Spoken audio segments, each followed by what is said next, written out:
안녕하세요. 사람에 대한 이야기 19번째 시간입니다. 오늘은 사람이 부족하다고 라는 제목을 한번 달아봤는데요. 지금 저는 사람에 대한 사실 이야기를 제가 좀 알고 사라지고 있는 만큼 나누고 있습니다. 사람으로 태어나서 사람으로 살아야 하는데, 사람으로 태어나서 일로 살고 돈으로 살고 명예로 살고 이렇게 살다가 마음은 허기진 채 이렇게 마무리를 하는 그런 경우들도 좀 많이 있더라고요.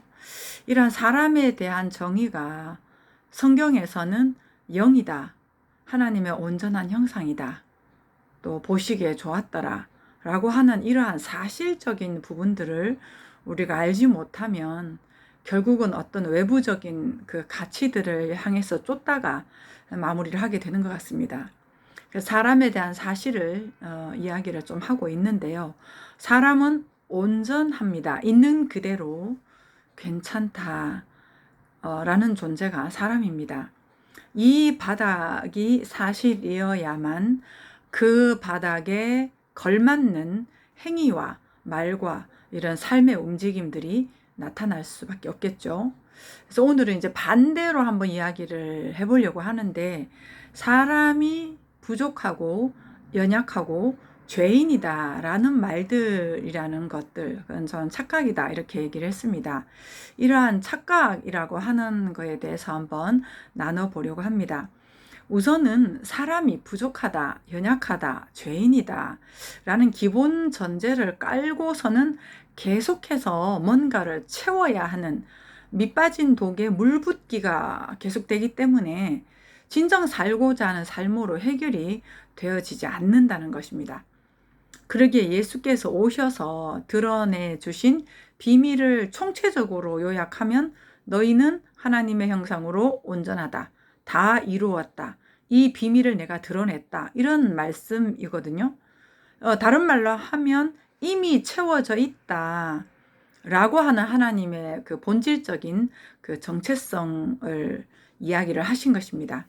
그렇다면 이러한 사람의 정체성이 부족하다라는 바닥으로 있을 수밖에 없는 이유는 무엇일까요?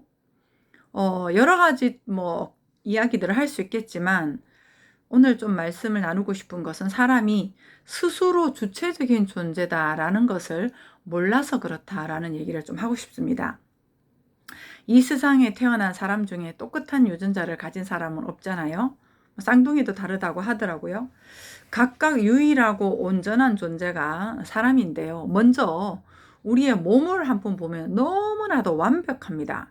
심장은 알아서 뛰고 있고, 여러 가지 우리 몸의 기능들은 내가 애써서 노력하지 않아도 이미 알아서 순환을 하면서 조화를 계속 잡아가고 있는 움직임을 하고 있잖아요. 내가 관여하지 않아도 이미 하고 있단 말이죠. 근데 이제 그러다가 이제 몸의 부조화가 감지가 되면 열이 나거나 피가 나거나 하면서 고통으로 비상벨을 울리면서 조화를 막 이렇게 찾아가는 우리 몸이 굉장히 신비로운 거죠.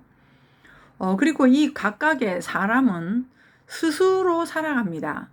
걷는 것도 내가 걷고, 듣는 것도 내가 듣고, 먹는 것도 내가 먹고, 아픈 것도 내가 아프고, 슬픈 것도 내가 슬프고, 기쁜 것도 내가 기쁩니다. 이 말씀을 왜 드리냐면, 우리는 누군가에 의해 살아간다라는 그런 마음의 바닥이 있거든요. 근데 사실은 내가 듣는 거예요. 그 말을 해서 너 때문에 이런 개념이 아니라, 내가 어떻게 듣느냐, 또 내가 어떻게 보느냐라는 출발점이 스스로에게 있다라고 하는 것입니다. 만약에 혼자 있다라고 한다면 그 걷는 모양이 뒤뚱대든지 천천히 걷든지 빨리 걷든지 그대로 문제가 있다 이렇게 보지는 않잖아요. 그냥 그 사람의 걸음으로 볼 수 있겠죠. 그런데 어떤 대상과의 비교가 생기면 똑바로 걷지 못하네, 빠르네, 느리네 라고 하는 상대적 기준이 생겨버리는 거죠. 먹는 것도 많이 먹냐, 적게 먹냐, 맛있게 먹냐, 맛없게 먹냐, 뭐 이런 것들이 이미 사람이라고 하는 유일한 한 존재로서의 그냥 드러난 움직임으로 보기보다는 많이 먹냐, 적게 먹냐, 먹는 모습은 어떻냐라고 하는 어떤 기준점을 가지고 사람을 보기 때문에 그렇습니다. 그러니 각각 유일하고 이미 온전한 존재인 사람을 상대적으로 비교 평가하기 때문에 부족하다라는 전제가 깔릴 수밖에 없겠죠. 상대적 가치 평가라고 하는 것은 문명을 거듭하면서 고착화가 되고, 그 고착화된 가치는 어떤 가정이든 어떤 공동체든 어떤 국가든 사실로 되어버린 사실상은 허상들입니다.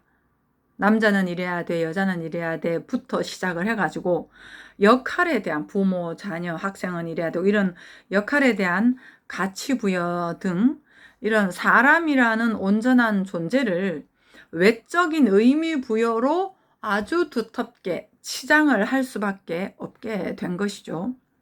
이러한 그 가치 부여는 사람으로 하여금 있는 그대로 쉬지 못하고 계속적으로 수고와 노력을 하게 하는 거죠.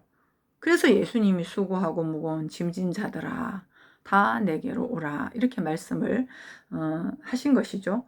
왜냐하면 그분은 사람이라는 존재에 대해서 부족한 존재가 아니라 이미 온전하다 이거 밝혀주실 거니까 그 사실을 알면 진정한 수고와 노력으로부터 쉼이 이루어지는 거니까 그런 것이죠. 부족하고 죄인이다 라는 것들을 우리가 붙잡고 있는 이유가 있습니다. 물론 습관적인 것도 있죠. 이미 주변에서 그렇게 살고 있었으니 말이죠. 하나는 뭐냐면 그리스도께서 밝히신 다 이루었다라고 하는 이 사실을 내 삶에서 삶으로 몰라서 그런 것 하나 하고, 또한 내가 부족하고 죄인이다라고 하는 이런 태도를 가져야만 겸손하고 또 더 잘 할 수 있을 거다라는 오해 때문에 그렇습니다. 뭔가 온전하다, 이미 충족하다 이렇게 얘기를 하면 그럼 아무것도 하지 않아도 된단 말이야 하면서 뭔가 일이 되어지지 않을 거다라고 하는 그 스스로의 움직임을 우리가 잘 몰라서 그렇습니다. 뭔가에 의해서 동기부여를 받아야만 했으니까요. 그러나 부족하거나 죄인이라고 하면 뭔가 더 노력하고 선한 사람으로 살아가려는 동기부여가 되는 듯 합니다만 이것이 자아의 노력입니다. 그리고 그 자아는 계속적인 반복을 벗어날 수가 없고요. 마치 그 사사기에 나오는 삼손, 이 삼손이 블레셋 적군의 노예가 되어서 밧줄에 이제 매여가지고 맷돌을 계속 돌린 것처럼 이제 그런 형상인 거죠. 그러나 사람으로의 온전함을 알 때는 부족해서 채우려고 하는 것이 이제 없어집니다. 끊어집니다. 왜냐하면 이미 온전하니까 그 온전함에 차고 넘치는 상태를 살게 되는 것이 시편 기자가 말했던 내 잔이 차고 넘치나이다 이 고백인 거죠. 부족해서 죄인이어서 잘 살려고 할 때는 부담과 책임과 의무라는 동기부여가 있어야 됩니다. 거기에 의해서 움직여지니까 힘들어요. 나도 덜 찾는데, 나 부족한데 덜 찾는데 주려고 하고 덜 찾는데 힘이 없는데 하려고 하고 이러니 얼마나 억울하고 지치겠습니까? 그러나 온전하다, 부족하지 않다, 힘있다 라고 하는 이런 사실적인 존재의 바닥에서는 이미 차고 넘치는 상태라 죽어도 또 좀 받고 싶다 이런 상대적인 느낌이 안 들죠. 그냥 내 삶을 산 거니까. 그러니까 억울한 느낌이 있을 수가 없는 거죠. 대상으로부터 오는 위로나 인정이 아닌 오직 스스로의 삶이니 자유로우면서도 열정적일 수밖에 없겠죠. 이게 바로 주만 바라볼지라 사람 바라보지 말고 하나님만 바라보세요. 이런 의미인 것이죠. 이사야 40장 31절 말씀입니다. 오직 여호와를 앙망하는 자는 새 힘을 얻으리니 독수리가 날개치며 올라감 같을 것이요. 다른 박질하여도 곤비하지 아니하겠고 걸어가도 피곤하지 아니하리로다. 예, 사람이 부족하다, 죄인이다 라고 하는 것은 모두가 상대적 개념에서 비롯된 것들입니다. 사람은 대상과 비교할 수가 없습니다. 오직 그 사람만이 하는 유일한 역할이 있습니다. 뭐 이걸 색깔이 다르다, 뭐 이런 표현도 우리가 많이 쓰잖아요. 그 역할에 대한 가치 평가만 빼면 대통령이든 길거리의 노숙자든 역할을 하고 있다는 측면에서 모두가 평등합니다. 그러니까 대통령의 역할은 엄청 훌륭한 거고 노숙자의 역할은 별 보잘것없는 거고, 이런 가치 평가를 빼면 말이죠. 왜냐하면 모든 사람들은 그 대상들을 통해서 스스로가 느껴가는 그 영의 움직임의 느낌을 어떤 대상을 통해서건 느껴가고 있기 때문에 그런 부분에서 모든 사람은 다 역할을 하고 있습니다. 길거리 노숙자로 힘들어 있으면, 난 좀 더 열심히 살아야겠네, 뭐 이런 느낌을 느낄 수도 있잖아요. 역할을 하고 있다라고 하는 거죠. 사람의 본질은 영입니다. 느껴지는 느낌대로 원래 사는 그러한 자유로운 존재, 있는 그대로 조화로운 존재가 사람의 본질이죠. 그러한 영으로부터 밀도가 높아지면서 드러난 각각 유일한 형상으로서 보여진 게 지금 나타난 이 세상이겠죠. 형상으로 드러난 모든 것들은 그 영의 발현입니다. 형상은 각각 유일합니다. 그 영이라고 하는 것은 전체가 한 통입니다. 전체가 한 통인데 유일하게 드러나 있는 그 유일함을 있는 그대로 인정할 때 전체의 한 통이라고 하는 것이 삶으로 사라지겠죠. 예. 근데 우리는 그 드러나 있는 형체를 가지고 네 생각 내 생각 서로 똑같지? 그래 우리 비슷하네 하면서 취향이 맞거나 그래서 이제 막 서로 친하다, 너 정말 내 마음에 든다 이러면서 하나 되려고 하니까 그 하나 되면 이루어지지가 않거든요. 언젠가는 깨어지기 마련이거든요. 그래서 우리가 친하다라고 하는 것들은 결국은 보여지는 걸로 친하다라고 하는 것들은 선입견이 똑같을 때 그렇습니다. 이렇게 형상으로 드러난 모든 것들은 그 영의 발현인데요. 부족하다, 문제가 있다라고 하는 것은 대상을 유일한 존재로 있는 그대로의 인정이 아니라 잘했다, 잘못했다, 못났다, 잘났다라고 하는 그 비교에서 온 것들입니다. 잘났다라고 하는 것이 사회적으로 만약에 규정이 되어 있으면 그게 옳음이 되어지는 거겠죠. 죄인이다라고 하는 성경적 표현은요, 이러한 유일한 존재들인 사람들이 보여지는 상대적 개념으로 살아가고 있는 상태를 말합니다. 사람이 온전함으로 살고 있지 못하니 사회적 부조화, 미워하고 때리고 폭력 있고 뭐 이런 것들은 당연하게 있게 되겠죠.